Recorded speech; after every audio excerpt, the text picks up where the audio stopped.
나는 청소부입니다. 오늘도 새벽 하늘을 가르며 출근을 합니다. 아직 어둠은 두렵습니다. 어둠에 대한 두려움이 많았던 나는 남편의 죽음으로 인해 더 깊어졌습니다. 모든 것의 시작은 남편이 죽고 나서부터였습니다. 갑작스러운 남편의 죽음은 모든 것을 바꿔놓았습니다. 처음 몇 달간은 슬픔에 빠져 살았고 이후부터는 어떻게든 살아야 한다는 생각에 정신이 들었습니다. 그러나 전업주부였던 나는 사는 게 막막했습니다. 아빠의 부재에 일찍 철이 들어버린 딸아이는 아르바이트를 시작했고 슬픔에 빠진 나까지 돌봐야 했습니다. 아름아름으로 구한 첫 직장은 주차요원이었습니다. 다행히 주차 부스 안이 나의 세상이었지만 열린 틈으로 만났던 사람들은 세상에 얼마나 많은 인간 군상이 있는지를 처음 알게 되었습니다. 내가 누군지 알아? 차 번호 보면 누군지 딱 알아야 하지 않아? 주차 요금이 너무 비싸 깎아줘. 동전이 없다. 그냥 가버리는 등 이해할 수 없는 사람이 많았습니다.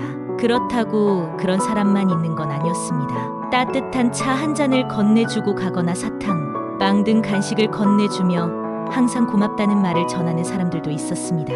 의자 2개 겨우 들어가는 주차 박스 안이 내 세상이었지만 처음 접해본 직장 생활을 하며 깊은 슬픔을 조금씩 극복할 수 있었습니다. 딸아이도 학업과 알바를 병행하면서 나의 곁에 든든히 있었습니다. 다만 딸아이는 나와 전화 연락이 되지 않을 때 극심하게 불안한 증세를 보였습니다. 그렇게 23개월의 주차요원이 끝났습니다. 회사는 더 이상 나를 고용해 줄 수 없었습니다. 나는 다른 일을 찾아야 했습니다. 아이의 학비도 내야 했고 생활도 이어가야 했으니까요. 이런저런 직업을 찾아봤습니다. 처음 배우게 된 주차일이다 보니 자연스레 주차요원 채용에 눈이 갔습니다.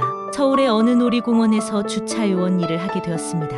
새벽에 나가야 하는 일을 제외하면 그래도 할만했습니다.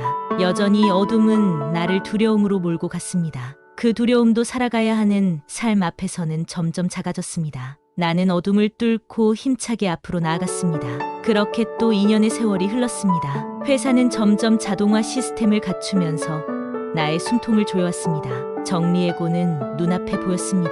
그렇게 기계에 밀려 나는 다시 실업자가 되었습니다.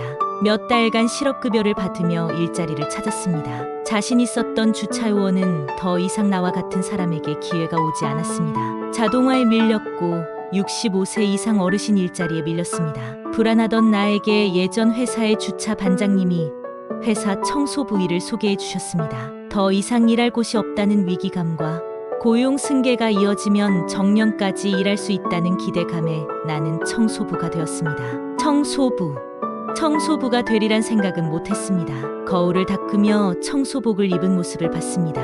낯선 중년의 여인이 있습니다. 청소부가 되어 만나는 사람들은 또 달랐습니다. 고생한다며 커피 타주는 고마운 사람, 집에서 갖고 온 쓰레기를 버려달라는 사람, 화장실에 있는 두루마리 화장지를 갖고 가는 사람, 비누를 갖고 가는 사람, 손세정제를 갖고 가는 사람, 소변기 주변을 분수대로 착각한 사람 등 청소부가 아니면 만날 수 없는 다양한 사람들을 보게 되었습니다. 기가 약한 나는 변기를 막아버리는 똥, 변기에서 탈출하는 똥을 보면서 토하기도 하고 서러워 울기도 했습니다.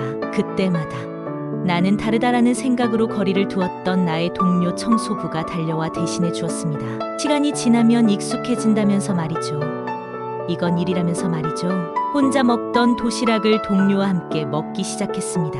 혼자 마시던 믹스커피도 동료에게 한 잔 권유하기 시작했습니다. 혼자 퇴근하던 길에 동료도 함께하기 시작했습니다. 나는 청소부입니다. 나의 손에 의해 거울이, 화장실이, 복도가, 사무실이 환하게 변화합니다. 모두가 행복해합니다. 나는 청소부입니다.